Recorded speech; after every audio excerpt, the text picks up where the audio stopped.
esse é o Fala Trabalhadora dessa semana. E essa semana em especial quero abordar aqui os temas que são os déficits habitacionais e as frequentes e constantes ocupações que têm acontecido em toda a Baixada Santista. E é claro que em São Vicente não é diferente.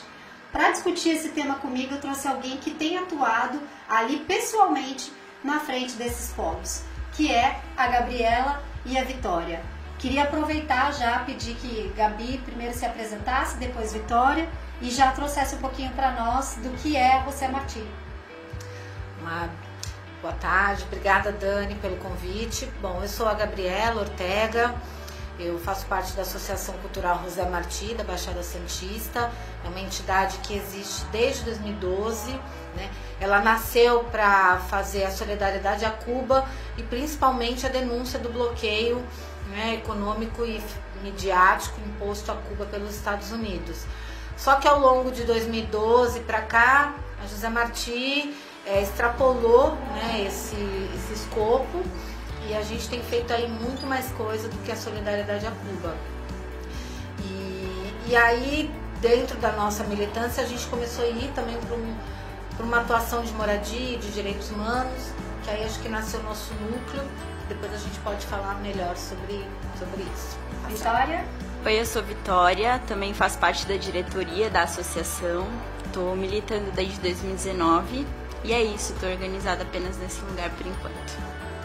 Gabi, eu sei que você é advogada. Sou. De profissão. Vitória, você? Sou graduanda no curso de Ciências Sociais. Legal, que legal. E aí vocês compõem com outros integrantes, até depois conta pra gente quantas pessoas já tem nesse núcleo, né?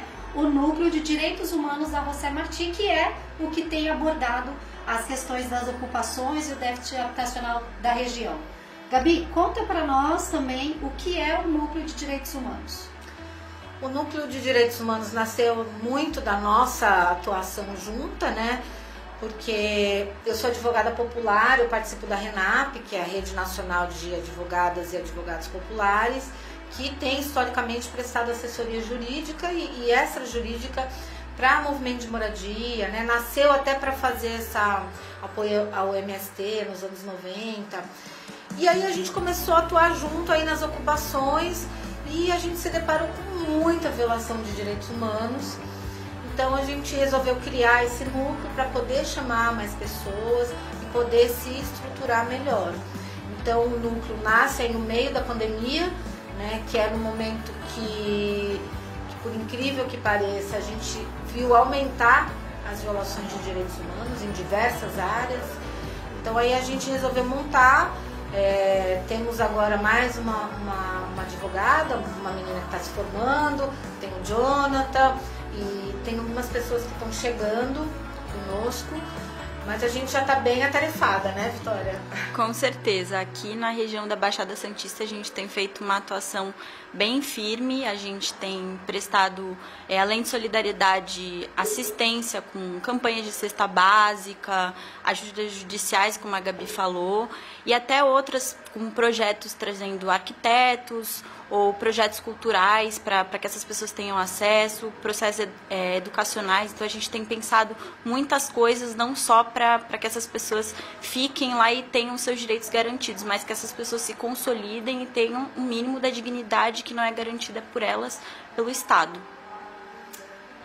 Como vocês, exatamente assim, dentro desses núcleos, vêm apoiando essas famílias? Como vocês chegam até essas famílias, como vocês ficam sabendo de um núcleo? A gente tem aqui recentemente notícias de um núcleo de ocupação na cidade vizinha de Praia Grande, que sofre agora, por exemplo, um isolamento por epidemia de sarna, né? E aí eu fico me perguntando se vocês só sabem dessa demanda por meio dos jornais ou se vocês já estão no radar dessas famílias e dessas ocupações ao ponto dessas famílias procurarem vocês. Qual é a demanda mais comum que vocês têm recebido nesses espaços? Então, eu acho que a gente já entrou meio no radar dessas pessoas, né? Mas eu não sei, cada ocupação a gente chega de um jeito, né? Às vezes é um amigo que fala. Agora essa da Nova Mirim, tem uma pessoa de uma ONG, de um projeto, que ajuda essa comunidade e fez um pedido de socorro via Instagram. Porque também a gente, né, é importante falar, Dani, A gente participa da campanha Despejo Zero, que é uma articulação nacional, né, de advogados, urbanistas, enfim, de movimentos sociais, está todo mundo aí junto. Também nasceu no meio da pandemia para evitar os despejos que estavam ocorrendo e ainda estão. Todo dia, toda semana a gente tem uma notícia de um despejo violento. Então essa pessoa da Praia Grande fez um pedido de socorro via rede social e aí a gente foi lá. Essa demanda da Praia Grande específica, a gente está montando uma frente, né, até para pensar como apoiar essa comunidade, que é uma comunidade altamente vulnerável, tem esse problema de sarna, Dani, e se você chegar lá você vai ver como é insalubre, são muitos problemas sociais. Eu falo que ali o problema é mais que habitacional, é um problema mesmo humano, uma coisa humanitária. E outras ocupações as pessoas procuram, a gente já está no radar, aí as pessoas sempre acham a gente, e aí a gente vai, faz o primeiro contato, e aí depois vai distribuindo a demanda, se a gente vai avisar a imprensa, como que vai fazer, se é cesta básica, se não é. E avisar a imprensa sempre é uma saída importante, porque dá visibilidade e faz brecar um pouco a violação, que foi o caso da Praia Grande, né, Vitória? Exatamente. Além disso, a gente também tenta se organizar entre nós, porque é isso, a gente tem atuações muito diferentes dentro do núcleo e da própria campanha. A gente tenta se organizar para, por exemplo, uma pessoa que não tenha condições de ir até lá, faça denúncia nas redes sociais, compartilhe, informe a imprensa ou que pense com a gente em reuniões que a gente faz previamente, às vezes muito rápido e às vezes nem é possível, porque, como ela mesma falou, são pedidos de socorro que chegam às vezes por rede social e a gente acaba indo na pressa, mas pensando sempre na melhor forma de atender aquelas pessoas, aquela comunidade, o grupo de moradores, conforme a demanda se instaura ali. É impressionante, né, como o número de ocupações pela Baixada Santista tomou proporções visivelmente grandiosas durante a pandemia. E acho que isso também é um diagnóstico, né, é um efeito colateral da miséria que se instaurou com toda essa crise econômica promovida pela pandemia.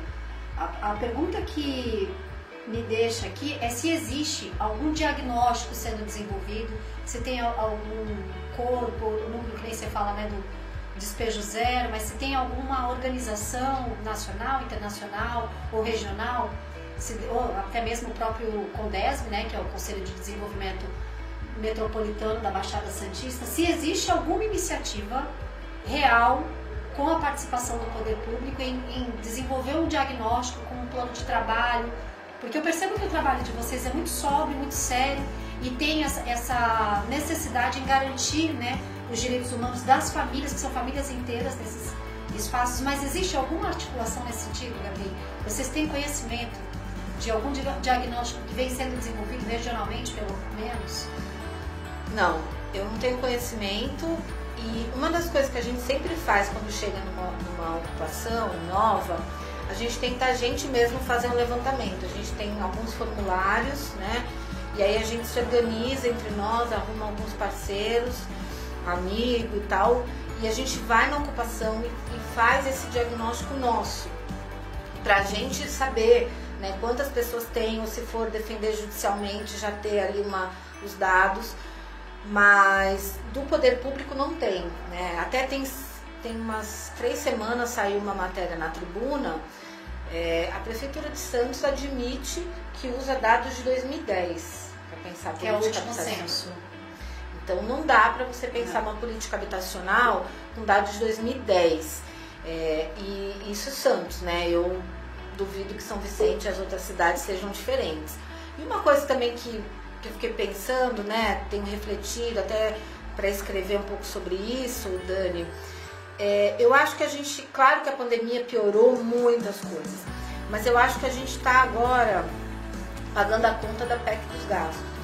A gente teve um desmonte do Estado, do Estado, né, essa PEC do teto brecou todos os investimentos sociais, a gente veio de uma crise. Depois teve a pandemia, né? Depois tem a pandemia e agora a gente não tem dinheiro. Então, assim, quando a gente fez ato, né, o campo progressista se organizou, fez documento, fez nota, fez ato, era disso que a gente estava falando. Então a gente está olhando uma crise humanitária nas periferias, né? A gente está vendo a fome, a gente está vendo a miséria humana, né? Nessa ocupação da Nova Mirinda, as pessoas cozinham, elas têm um fogão, uma fogueira, que é o fogão coletivo. Se quer para fazer uma fogueira só delas, dá. Então, e cadê o Estado, né? Porque o Estado não adianta fazer prédio e levar essas pessoas, é mais que isso. Então a gente vai ter que pensar daqui para frente como nós vamos fortalecer o Estado, como que o Estado vai dar conta disso. Eu não estou vendo nenhuma movimentação nesse sentido e nem essa questão do diagnóstico que você falou. Não tem ninguém fazendo isso. A gente não sabe a situação como está. Porque eu me pergunto, eu percebo como servidora pública que atua, né, aqui na cidade de São Vicente, eu percebo quão importante são os diagnósticos construídos a partir dos CRAS, né? Todo o diagnóstico desenvolvido a partir dos indicadores do Cadastro Único Nacional e como isso é revertido em recursos para as cidades, né? Recursos federais importantes que fazem isso que você falou, né? São os projetos que fazem a transferência de renda e asseguram uma mínima dignidade à pessoa humana que reside na periferia, seja aquele endereço com CEP ou não, né? Aquela pessoa, ela é de fato munícipe da cidade, ela pode não ter CEP, mas com certeza ela tem título de eleitor com zona e seção na cidade, e isso é importante a gente refletir, porque quanto vale um voto? Se todas as pessoas são relevantes na hora de desenvolver as campanhas políticas e efetivar ali nas suas campanhas uma soma de votos, a gente precisa cobrar de todos os prefeitos, todos os vereadores eleitos, dos vereadores, projetos que desenvolvam políticas públicas que atendam a necessidade humana dessas pessoas que moram nas periferias, dos nossos municípios, que ninguém mora na federação, todo mundo mora na cidade. Então essas pessoas que moram na cidade, a criança tem o nome da escola que estuda, tem o nome do posto que atende, tem o nome da médica que dá plantão ali, sabe? Não é uma coisa assim desconhecida, dada a um número fictício, uma coisa meio, eu posso dizer, subjetiva, que eu não sei quem é. Não, eu sei quem mora na ocupação ali da fazendinha, eu sei qual é a agente de saúde que atende aquela região, né? Aquela mãe tem o nome da escola que a criança vai toda vez. Então eu me pergunto se o que falta para essas pessoas que foram eleitas como representantes do povo e foram inclusive votados por pessoas que estão vivendo em ocupações hoje, em situações subhumanas, com todos os tipos de violação, e eu nem vou fazer a discussão das violações de direitos das crianças, por exemplo, que são as mais penalizadas, que tiveram maior índice de mortalidade nos últimos 2 anos no nosso país, boa parte dele por fome, inclusive. Eu nem vou fazer essa discussão aqui nesse momento. A dúvida é como é que o governo, como é que o poder público regional, porque nós somos uma região de 9 municípios, e municipal se organiza para prestar uma saída.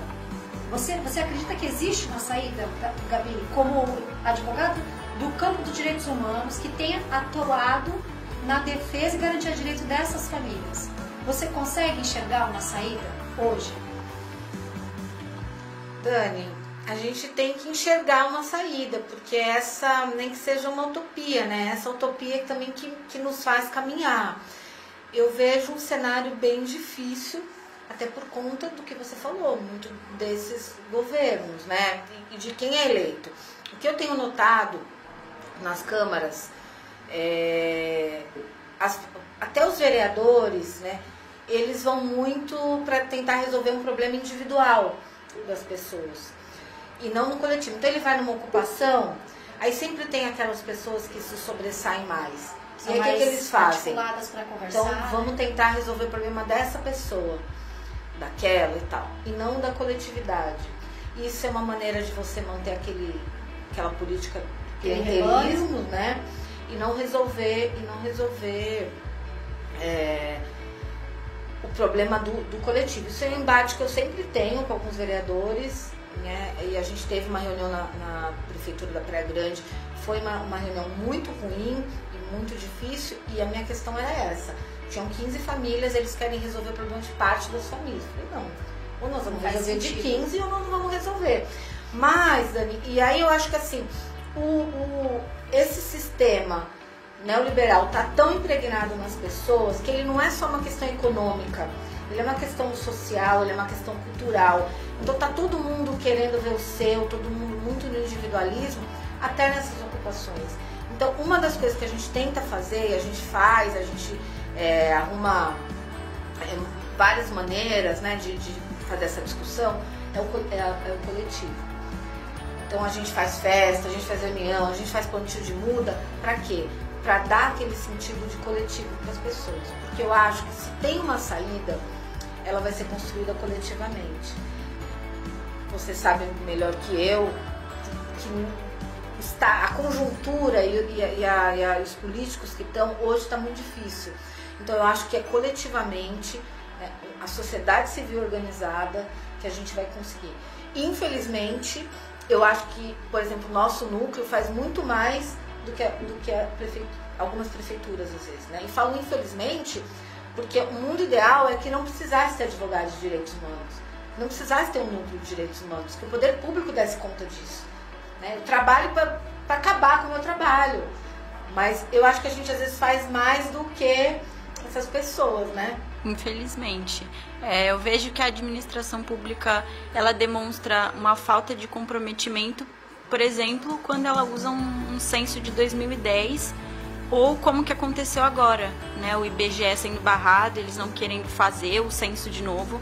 Gente, isso é um absurdo. Como é que você pensa uma política pública, ou como você vai remover pessoas, despejar pessoas em plena pandemia e pensando algo baseado em censos de 10 anos atrás? Isso não faz o menor sentido. São pessoas diferentes, vivendo de maneira totalmente diferente.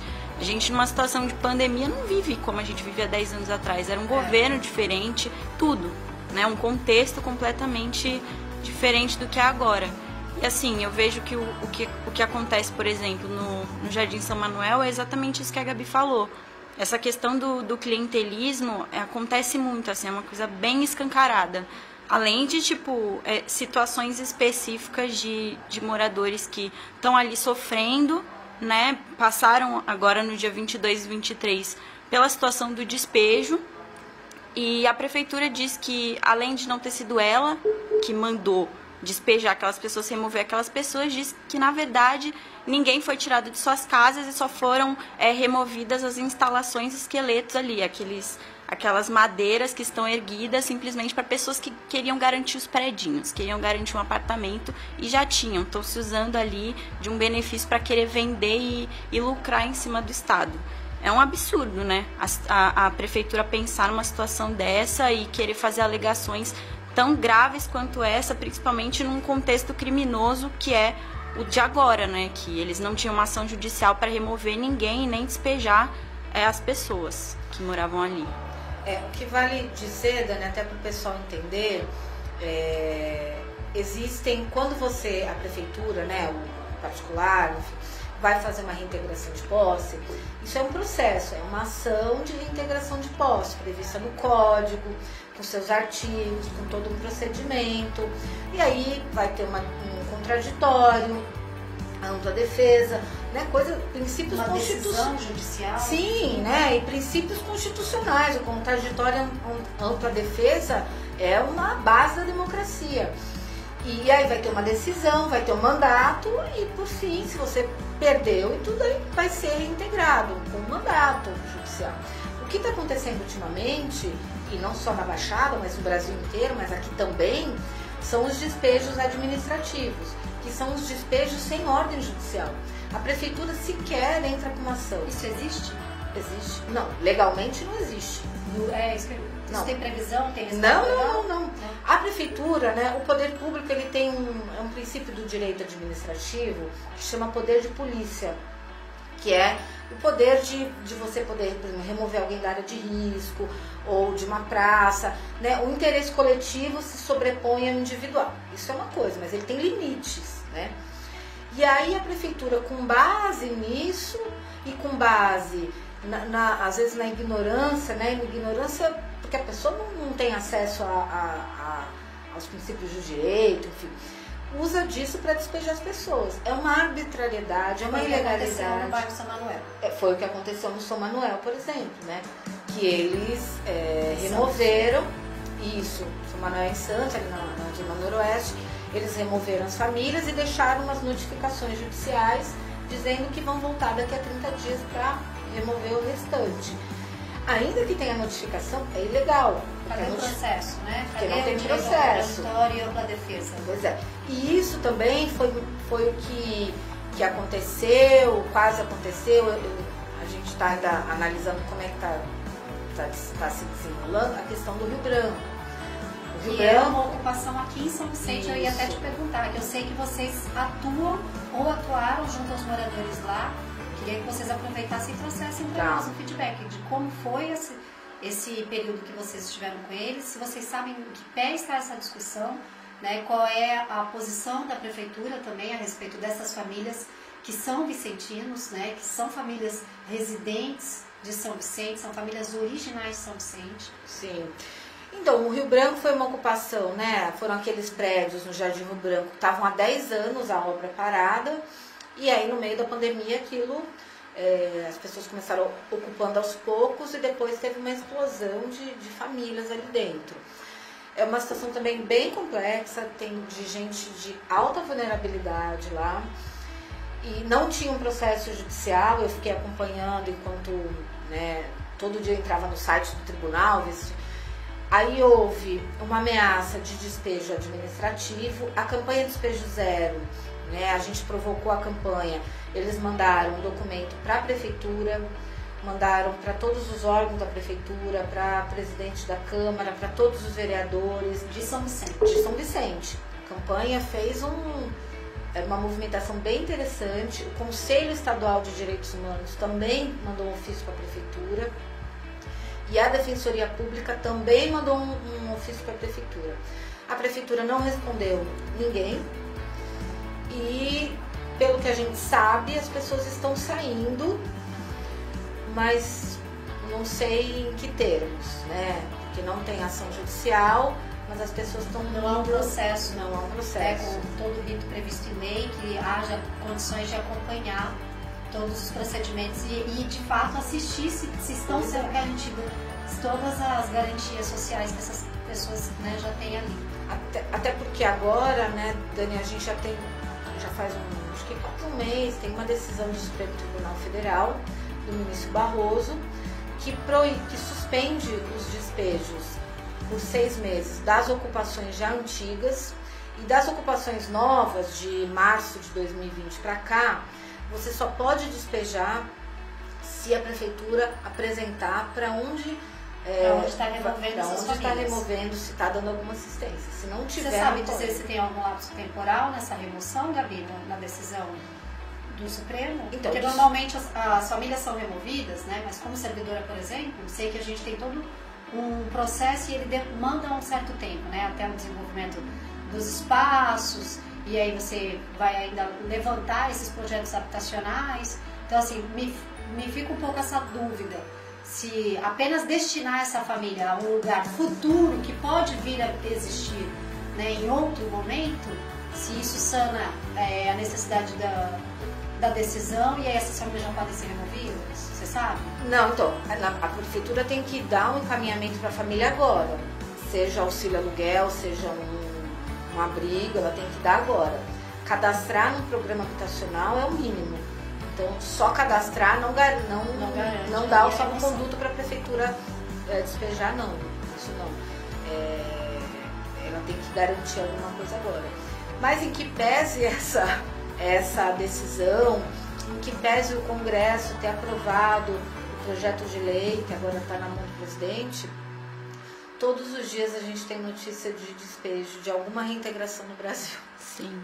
Até no caso do São Manuel é tão absurdo que os próprios moradores tiveram que fazer uma organização entre eles para ir de 5 em 5 cadastrar entre eles ali o pessoal no CRAS, porque a galera que saiu não tinha cadastro. A prefeitura chegou lá, teve uma ação super grosseira, porque além de tudo eles foram acordados sem saber o que estava acontecendo e Foi de madrugada, Eles chegaram bem cedo, Bem cedo. tipo perto das 7 da manhã, ficaram a tarde toda, mas não davam esclarecimentos, as pessoas que iam lá, inclusive eu. Tentei conversar com um funcionário da prefeitura, ele não era responsável por nada, estava ali para cumprir ordem.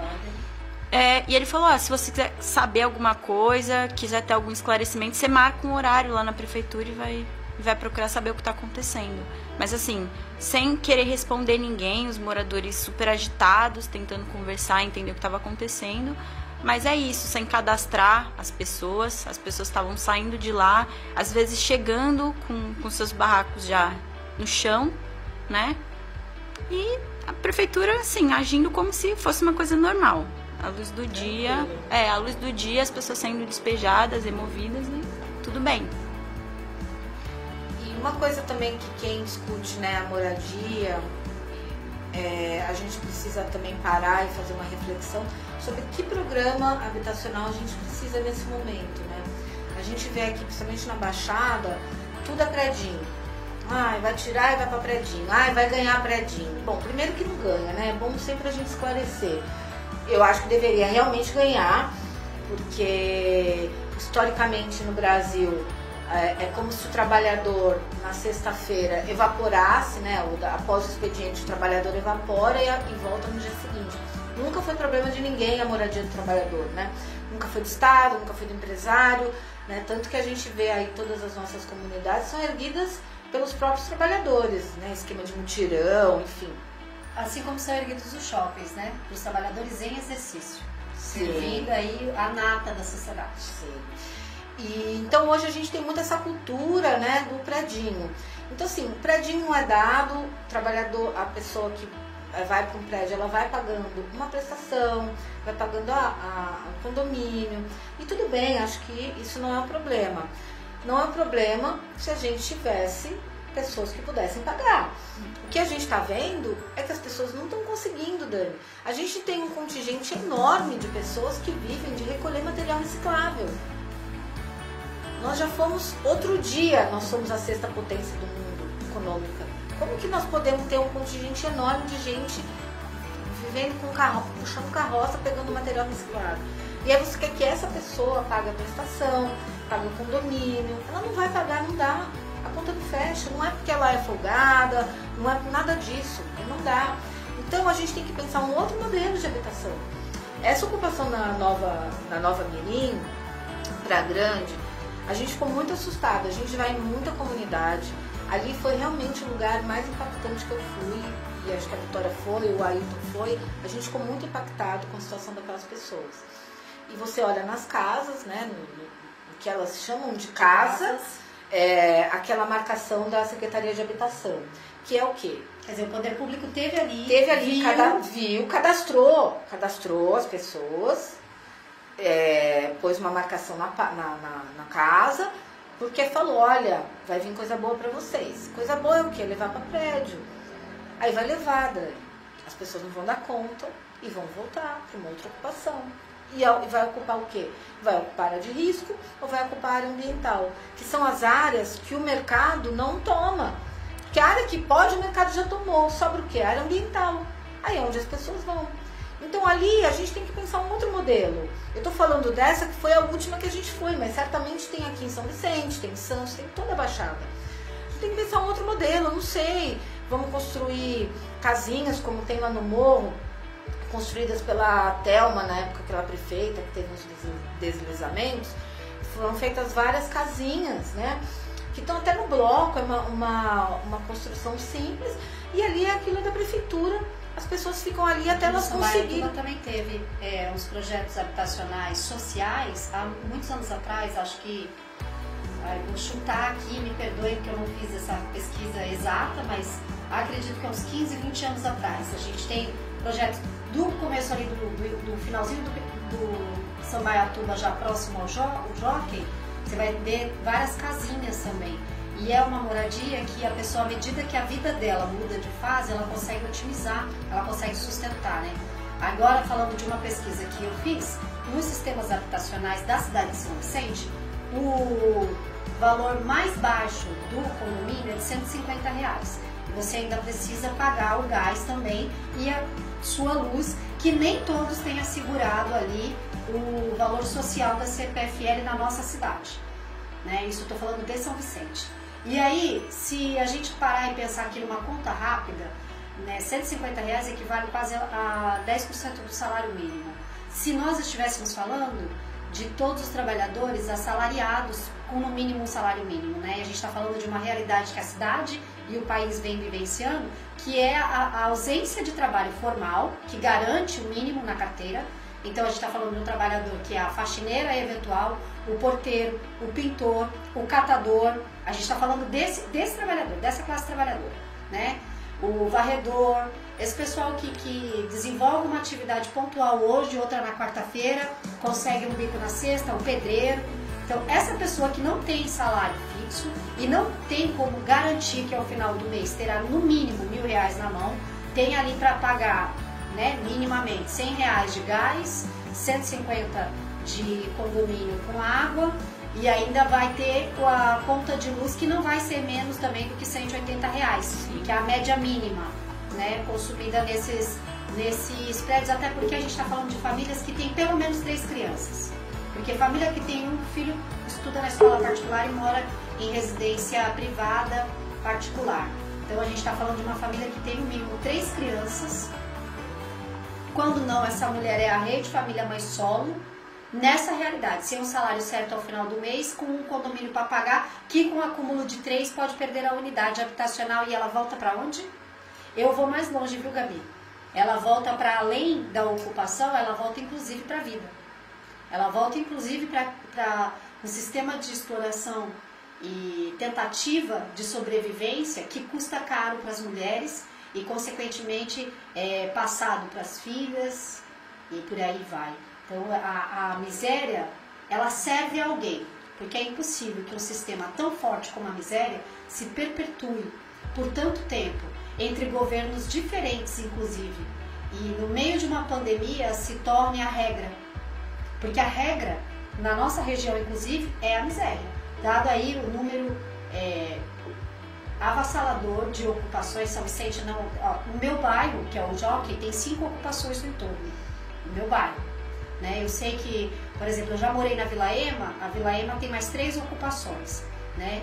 E aí a gente pode seguir, o Rio Negro tem mais 2 ocupações dentro da área de preservação ambiental. Se a gente for um pouquinho mais para frente, o Quarentenário tem mais 4 também ocupações, aí se a gente contar com os fundos da Lagoa e o contingente ali da Angelina Prestes, próxima à Lagoa. E por aí vai. Né? Então a gente precisa urgentemente de uma força-tarefa, não de despejo, mas que se somem aí as mentes pensantes e as personalidades com poder legitimado com os seus mandatos e os técnicos responsáveis, sociedade civil, para desenvolver de fato um diagnóstico da nossa região que possa atender as famílias caiçaras da Baixada Santista, as famílias vicentinas, as famílias de Praia Grande, as famílias cubatenses, as famílias santistas, do Guarujá. A gente precisa passar a olhar para o povo minimamente com o respeito que eles tiveram para com aqueles que elegeram. E pensar, como você falou, né, Dani, pensar regionalmente, né? O secretário de Habitação de São Vicente, por exemplo, ele falou para mim na reunião, tem um vídeo dele no Facebook. Secretário ou secretária? A gente tem uma secretária hoje. Não, de Praia Grande. De Praia Grande, tá. É Anderson Mendes. O secretário de Praia Grande. Isso, de Habitação. Ele falou para mim numa reunião, e ele tem um vídeo também no Facebook da Prefeitura falando, que lá na Praia Grande eles cadastram para ser beneficiado de programa habitacional quem mora na Praia Grande há mais de 5 anos. Quem mora menos... Não é problema da Praia Grande. Não é problema, eles pagam a passagem de volta para a pessoa ir embora para casa. A gente sabe que aqui na Baixada, você mora em São Vicente, trabalha em Santos, aí você arruma uma casa em Santos, vai para Santos, depois você vai para Praia Grande. São Vicente, né? Vulgarmente conhecida como cidade dormitório, onde os trabalhadores de toda a Baixada Santista dormem. Então, na hora de você pensar num projeto e tal, nós somos uma região metropolitana. Mas na hora de pensar no trabalhador, de pensar no munícipe, aí nós somos separadinhos. Aí o cara que é de São Vicente está na Praia Grande, não é problema dele, não é problema do São Vicente também, aí fica vagando.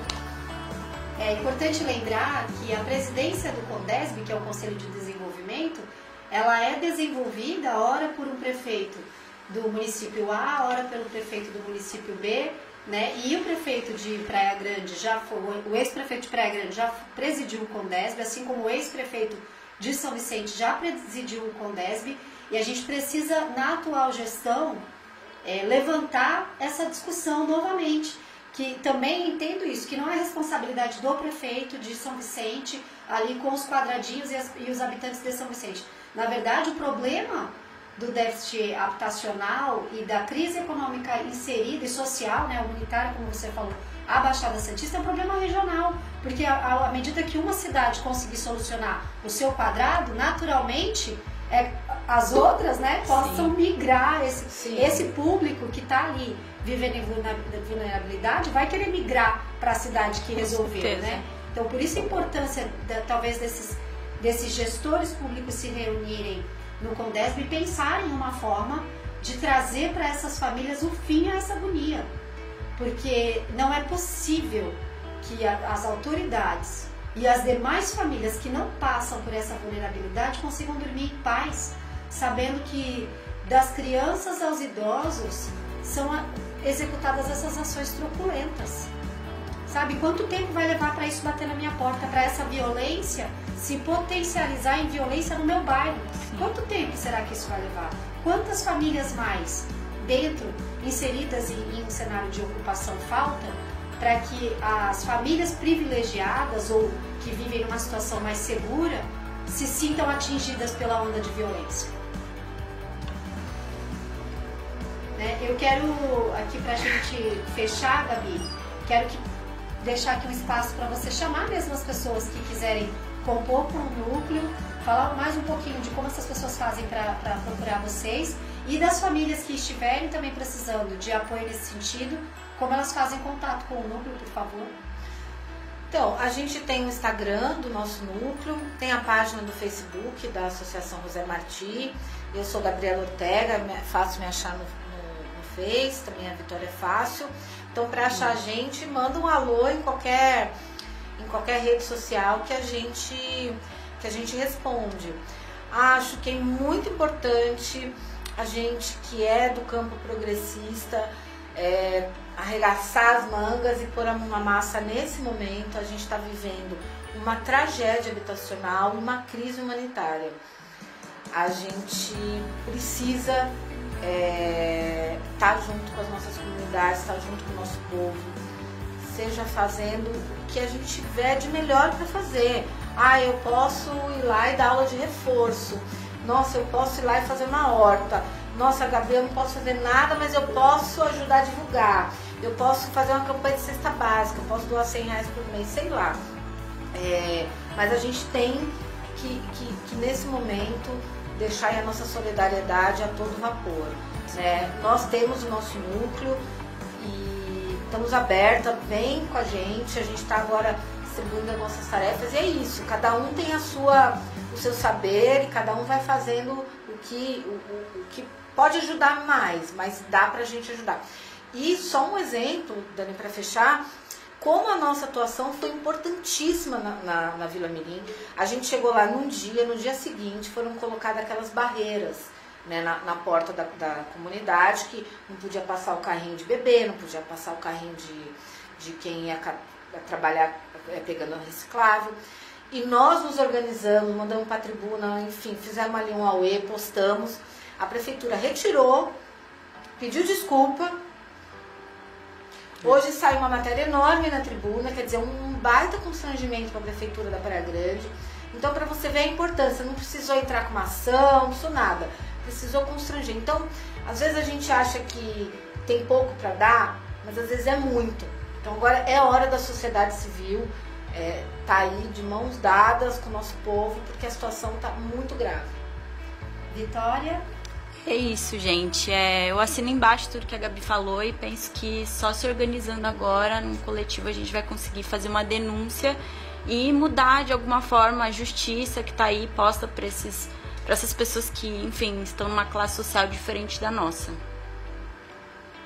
Eu queria agradecer a todos que estiveram aqui conosco e terminar com uma reflexão que é bem popular, mas eu acho que cabe bastante nessa nossa discussão aqui, que é: ninguém tem tanto que não tenha necessidade de receber, e ninguém tem tão pouco que não tenha algo para dar também. Então, com essa frase aqui, queria que a gente avaliasse as nossas vidas e pensasse no que você ainda pode contribuir com a sociedade onde você vive. O Fala Trabalhadora é o seu programa semanal de quartas à noite, aonde o trabalhador de São Vicente protagoniza. E esse programa tem o apoio da Gisele Dias, tudo para sua identidade visual da sua empresa. Temos também o apoio da Flash Transportes, sua mudança segura por um preço que cabe no seu bolso. E eu não podia deixar de falar da profissional que tem o melhor curso de lash design da Baixada Santista, Bruna Diniz. Então você vai encontrar aqui nas nossas legendas todos os contatos dos nossos patrocinadores, procura eles lá.